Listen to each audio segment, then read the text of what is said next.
আসসালামু আলাইকুম। আশা করি আল্লাহর রহমতে সবাই ভালো আছেন, সুস্থ আছেন। আমাদের এই চ্যানেলের আরো একটি গুরুত্বপূর্ণ ভিডিওতে আপনাদের স্বাগতম। ভিউয়ার্স, ভিডিওটি শেষ পর্যন্ত ধৈর্য সহকারে দেখার চেষ্টা করবেন।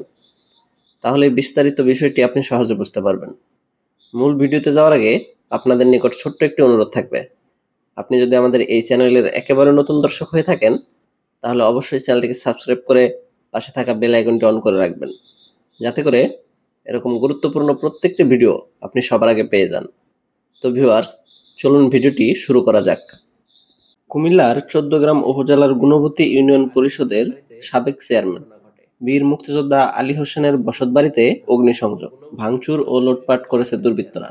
মঙ্গলবার ২৭শে মে গভীর রাতে উপজেলার গুণবতী ইউনিয়নের দক্ষিণ শ্রীপুর গ্রামে বীর মুক্তিযোদ্ধা আলী হোসেনের বাড়িতে এ ঘটনা ঘটে।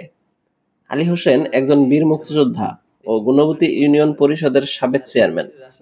২০১৫ সালের পর থেকেই তিনি রাজনীতির বাইরে। তার ব্রেন হ্যামারেজ, তিনি মুভমেন্ট করতে পারেন না। তার স্ত্রী রাশেদা আক্তার কুমিল্লা জেলা মহিলা আওয়ামী লীগের সাবেক সহসভাপতি এবং উপজেলা পরিষদের সাবেক মহিলা ভাইস চেয়ারম্যান। রাশেদার ছোট ভাই মুজিবুর রহমান মঞ্জু এবি পার্টির চেয়ারম্যান। রাশেদা আক্তার সাংবাদিকদের বলেন, রাত ১:৩০টার দিকে ৮ থেকে ১০ জন দুর্বৃত্তের একটি দল আমাদের বাড়িতে আক্রমণ করে। প্রথমে তারা আমাদের বাড়ির কেয়ারটেকারকে জিম্মি করে ঘরের দরজায় আগুন জ্বালিয়ে দেয়। সে ঘরের ভেতরে কেয়ারটেকার তার বউ বাচ্চা নিয়ে থাকে। এক পর্যায়ে দুর্বৃত্তরা বেশ কয়েকটি ককটেল ফাটিয়ে আমাদের মূল ঘরের থাই গ্লাস ভেঙে ভেতরে প্রবেশ করে মালামাল লুট করে ও আগুন জ্বালিয়ে দেয়।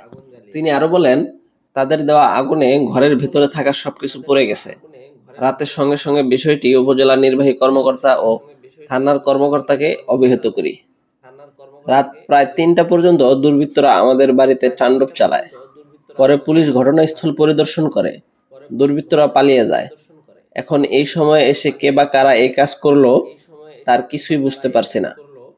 স্বাধীনতার ৫৪ বছর পর এসে একজন মুক্তিযোদ্ধার বাড়িতে হামলা, বিষয়টি খুবই দুঃখজনক।